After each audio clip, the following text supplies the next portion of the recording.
सोमनाथ मंदिर की प्राण प्रतिष्ठा की 75वीं वर्षगांठ पर प्रधानमंत्री नरेंद्र मोदी ने इस पवित्र धाम में पहुंचकर भक्तिमय वातावरण का अनुभव किया और श्रद्धालुओं के उत्साह से भाव विभोर हुए, जिससे सोमनाथ अमृत महोत्सव का आयोजन एक दिव्य ऊर्जा का संचार करता भी दिखा।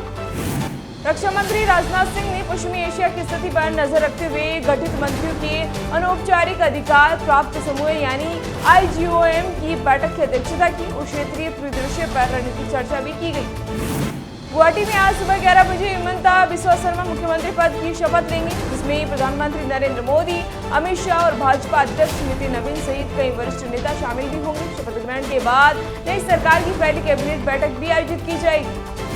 सीएम रेखा गुप्ता ने अपना घर आश्रम की रेस्क्यू एम्बुलेंस और वैन को हरी झंडी दिखाकर रवाना किया, जो दिल्ली भर में निराश्रित और जरूरतमंद लोगों को सुरक्षित आश्रम तक पहुंचाने और उनके उपचार, देखभाल और पुनर्वास की व्यवस्था सुनिश्चित भी करेगी। आंध्र प्रदेश के मुख्यमंत्री एन चंद्रबाबू नायडू ने केंद्रीय गृह मंत्री अमित शाह से मुलाकात की, जिसमें राज्य से जुड़े महत्वपूर्ण मुद्दों पर चर्चा भी की गई और सहयोगात्मक प्रयासों पर जोर भी दिया गया।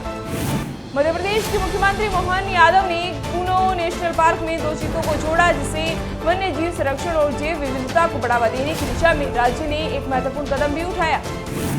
पर्यावरण, वन और जलवायु परिवर्तन मंत्री भूपेंद्र यादव ने नई दिल्ली से ऑस्ट्रेलिया के जलवायु और ऊर्जा मंत्री क्वींस के साथ वर्चुअली बैठक की, जिसमें COP31 के लिए प्राथमिकताओं और प्रमुख एजेंडा बिंदुओं पर चर्चा कर आगामी वार्ताओं की दिशा तय करने पर जोर भी दिया गया। CII वार्षिक व्यापार शिखर सम्मेलन 2026 में सीएम देवेंद्र फडणवीस ने CII महानिदेशक चंद्रजीत बनर्जी और अध्यक्ष राजीव के साथ विजन फॉर इंडिया 100 विषय पर बातचीत की, जिसमें भारत के भविष्य के विकास और आर्थिक रणनीतियों पर विचार विमर्श भी हुआ। सीएम योगी आदित्यनाथ ने काशी में राज्यपाल आनंदीबेन पटेल की उपस्थिति में आयोजित सोमनाथ संकल्प महोत्सव में सहभाग किया और बाबा विश्वनाथ के दर्शन और पूजा करने का सौभाग्य भी मिला। ये सोमनाथ स्वाभिमान पर्व भारतीय सांस्कृतिक चेतना, आध्यात्मिक परंपरा और राष्ट्रीय आत्मगौरव की पुनर्जागरण का शंखनाद भी है।